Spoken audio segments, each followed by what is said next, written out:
আমার কথা বুঝে না।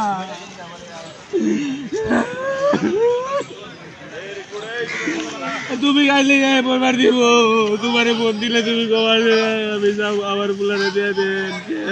কথা কইও না, আমি পারবো না। আমি যেটা আমি অন্য কিছু করে খাবো, আমি বন্দি হয়ে থাকবো না।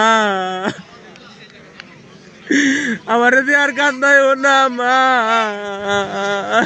আমার তার কান্দন করতেছে করতেছে, আমি থাকবো না। তুমি আমু কথা বুঝতে, আমি আর কিছু শুনবো না। আমি যাবো গা, আমার থেকে ক্যান্টিনে হয়তো 2-4 মাস একটা মিলে মরে থেকে নিয়ে যাবো গা।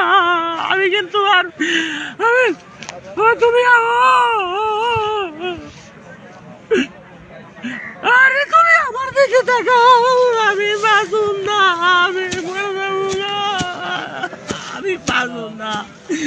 আমার ভিতরটা পুড়ে গেছে গা, বুঝতেছে না মারে। আমার গলাতে খাবার দেবে না, বুঝে না। তোমার কিন্তু একটা উলাই, তুমি বাবা করে না, তুমি কিন্তু নিয়ে যাবো বাড়ি। তোমার ইচ্ছা ফোন দিলে তুমি গবা দিয়ে আমার উলারে দিয়ে দেন, ক্যান্টিনের বিল দিয়ে আমার নিয়ে যাও ইন্দিকে।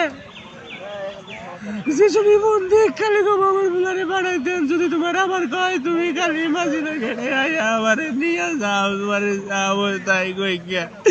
আমি বাঁচতেছি না, আমি পারতেছি না, আমি মরে যাবো না খাইতে খাইতে। আমার আমাদের খাবার নামে না বুড়া স্যার।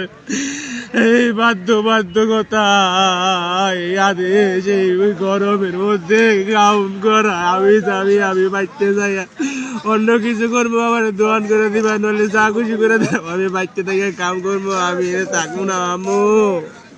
আম্মু ও মা, আমারে কিন্তু তুমি বিদেশে পাঠাবার চাইছিলে, আমি কিন্তু নিজের ইচ্ছায় মাঠ কইরা এনে আইছি শেষ মারে। তুমি কিন্তু বুঝতেছো তাহলে আমার কি পরিমাণ কষ্ট হইতেছে বা কিরকম লাগতেছে। এর দিকে আমি কইতাছি আমি যামুগা, আমি পারমুই না। আমারে কোনো বুঝাইও না, কোনো বুঝ নিও না মা। যে যেমন তাই কই গিয়া, তোমার পোলা ভালো থাকলে তুমি ভালো থাকবা।